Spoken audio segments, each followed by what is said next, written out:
आइए शुरू करते हैं पुरुषोत्तम मास महात्म्य का अध्याय 3। नारद जी के जनहितकारी वचनों को सुनने के पश्चात श्री हरि विष्णु बोले, हे नारद जी, जो कुछ भगवान कृष्ण ने राजा युधिष्ठिर से कहा वही मैं तुमसे कहता हूँ।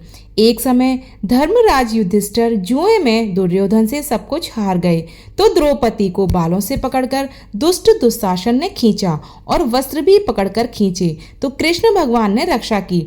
उसके पश्चात युधिष्ठिर आदि राज्य को छोड़कर काम्य वन को चले गए।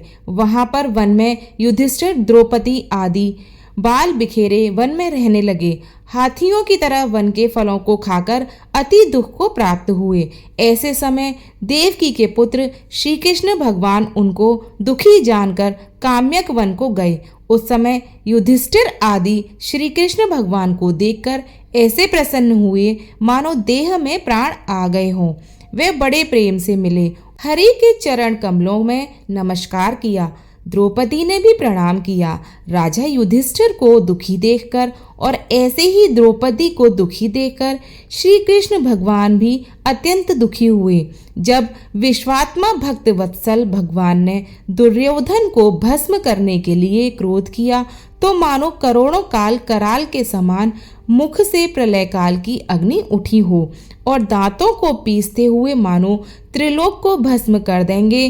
तब अर्जुन भय से कांप उठे। युधिष्ठिर और द्रौपदी तथा दूसरे उपस्थित जन हाथ जोड़कर भगवान को प्रसन्न करने के लिए स्तुति करने लगे।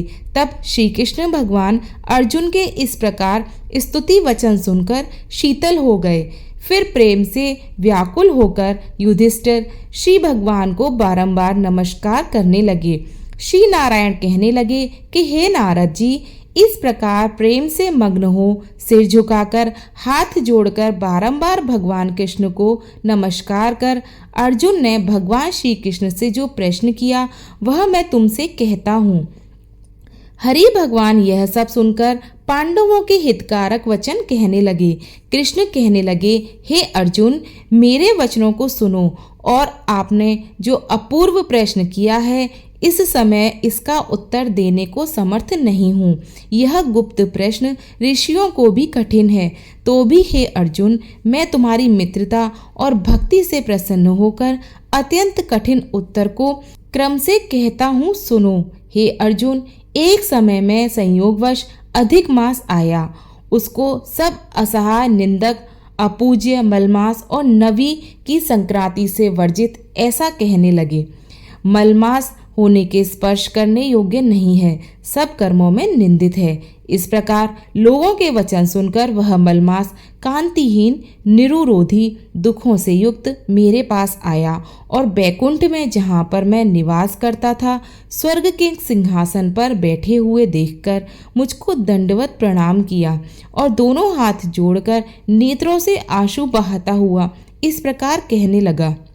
आगे है पुरुषोत्तम मास महात्म्य का अध्याय 4। आंसुओं को बहाता हुआ इस प्रकार कहने लगा।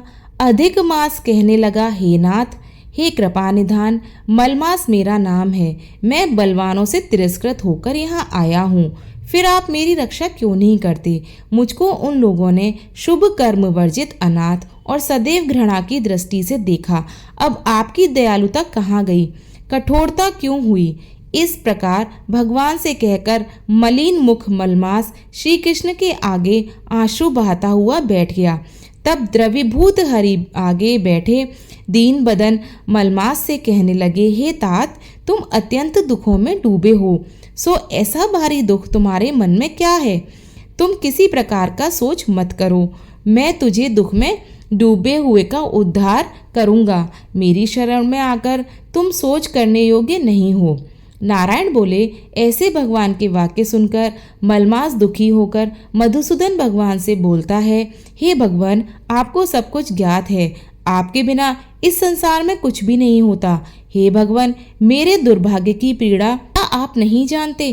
तो भी हे नाथ, दुख रूपी फांस में फंसा हुआ जैसा दुख किसी को ना हो, न देखा, सो आपसे कहता हूँ, क्षण लव मुहूर्त पक्ष मास और दिन रात्रि अपने स्वामी की आज्ञा से सदा भय रहित होकर आनंद करते हैं, परंतु न मेरा कोई नाम है, न मेरा धर्म है, न मुझको कोई आश्रय देने वाला और ना ही मेरा कोई स्वामी है।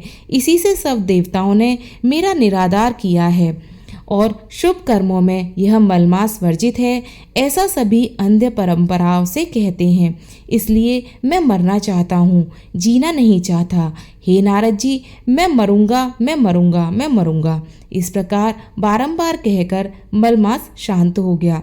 इस प्रकार पुरुषोत्तम मास महात्म्य का अध्याय 4 समाप्त होता है। आगे के अध्याय सुनने के लिए हमारे चैनल को सब्सक्राइब करना ना भूलें।